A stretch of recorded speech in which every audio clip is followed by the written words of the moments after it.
और उदाहरण है, हाल में ही धान पैदा हुआ, बताओ कहां समर्थन मूल्य सरकार दे पाई? विपक्ष कितना कहा, हमने कई मौकों पर कहा, और मैंने यहां तक कहा कि भारतीय जनता पार्टी ये कहती है कि देश की सबसे बड़ी पार्टी है, दुनिया की सबसे बड़ी पार्टी बन गई है, और मिस्ड कॉल करके सदस्य बना रहे थे।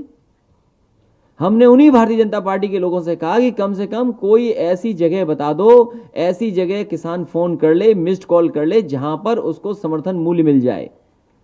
भारतीय जनता पार्टी बात ही नहीं करना चाहती। तो आए तो दूर, उनकी किसानों की लूट हो गई। धान की कीमत क्या मिली है किसान जानता है, 1000 या 1100-1200 से ऊपर पैसा नहीं मिल पाया। मक्का ऐसे ही बिक गई। हमारे क्षेत्र में तो बड़े पैमाने पे मक्का होती है, कोई पूछने वाला नहीं मक्का को। धान अभी भी भरा पड़ा है। आप किसी जिले में पता कर लीजिए, पूर्वांचल हो चाहे हमारा इधर आसपास हो लखनऊ के, या आप चले जाइए किसी हिस्से में उत्तर प्रदेश के, सबसे ज्यादा धान पड़ा हुआ है। किसान आत्महत्या कर रहे हैं, महंगाई बढ़ती चली जा रही है, कीटनाशक दवाइयों की महंगी हो गई, खाद यूरिया सब महंगा कर दिया। तो आखिरकार सरकार चाहती क्या है? और जो मंडियां बन रही थीं, जो मंडियों का लगातार बनना शुरू हो गया था उत्तर प्रदेश में, उन मंडियों को भी खत्म कर रहे हैं। इसलिए कल मैंने और समाजवादी पार्टी ने तय ये किया है कि हर जिले में किसान यात्रा चलती रहेगी। लगातार सरकार के गलत कानून के खिलाफ ये यात्राएं चलती रहेंगी, और जो किसान हमारे बैठे हैं दिल्ली को घेर करके, उनके समर्थन में उत्तर प्रदेश में लगातार किसान यात्राएं चलेंगी। कल मैं खुद कन्नौज में जो सबसे बड़ी मंडी बनी थी, उस मंडी से शुरू कर करके किसान बाजार जो बना था, वहां तक यात्रा करेंगे, और कम से कम सरकार से कहेंगे कि ये तीनों कानून वापस हों। और जो स्वामीनाथन रिपोर्ट के बारे में सरकार कहती थी, सवाल एमएसपी का नहीं है, सवाल आय दोगुनी का है। एमएसपी अलग चीज है। एमएसपी किस व्यवस्था से देना चाहते हैं आप, किस फार्मूले के तहत देना चाहते हैं, ये बहस बड़ी है। इसलिए हम बधाई देना चाहते हैं उन किसानों को जिन्होंने पंजाब, हरियाणा और पूरे देश के किसान आकर के दिल्ली में बैठे हैं, जो अपनी आय बढ़ाने की मांग कर रहे हैं। एमएसपी सवाल नहीं है, सवाल है आय कैसे बढ़ेगी, और दोगुना आय किस कानून से आप देंगे, वो कानून कहां है, ये भारतीय जनता पार्टी बताए।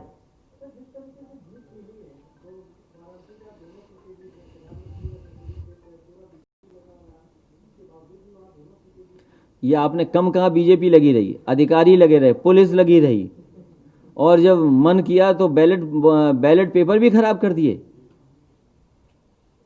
और लूट हुई बूथ पे वो अलग।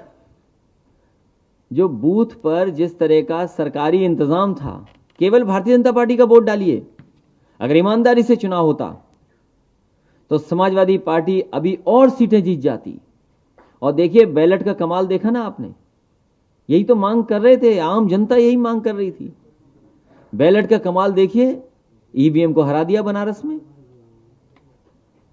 बैलेट ने ईवीएम को हरा दिया बनारस में। सरकार के पास खजाना भरा पड़ा है। नोटबंदी के बाद तो इतना पैसा आया बैंकों में, बैंकें ही नहीं रख पाई, इसीलिए बैंक मर्ज करनी पड़ी, बैंकें बड़ी बनानी पड़ी। नोटबंदी के बाद सरकार के पास इतना पैसा आया है कि उन्हें बैंकें बड़ी करनी पड़ी। जो छोटी बैंक हैं वो बड़ी बैंक बन गई, छोटी बैंक को बड़ी बैंक में मिला दिया तो बैंकें बड़ी हो गई। तो अब तो सरकार के पास क्या कमी है? और याद रखना, सुझाव यही है जो समाजवादी रास्ता है कि आप मंडियां बनाएं। आप जितना किसान को पैसा दे दोगे, जितनी किसान की मदद करोगे, जितनी गरीब की मदद करोगे, उतनी ही अर्थव्यवस्था और देश की आगे बढ़ जाएगी।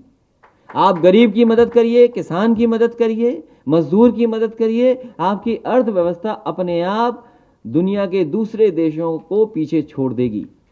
आप गरीब की मदद नहीं करोगे, किसान की मदद नहीं करोगे, तो आपकी अर्थव्यवस्था और नीचे चली जाएगी। आप 20 लाख करोड़ का पैकेज केवल किसान को दे दो, अब अमेरिका को पीछे छोड़ दोगे। आप अपना 20 लाख करोड़ का पैकेज किसानों को दे दो, जो पैकेज पता नहीं कहां चला गया।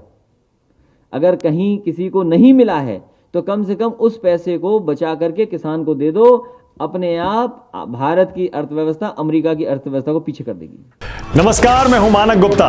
अगर आपको हमारा ये वीडियो पसंद आया हो तो इसे लाइक और शेयर जरूर करें, और हां, हमें सब्सक्राइब और फॉलो करना ना भूलें ताकि आप देश और दुनिया की कोई खबर मिस ना करें। तो जुड़े रहिए हमारे साथ और देखते रहिए न्यूज़ 24।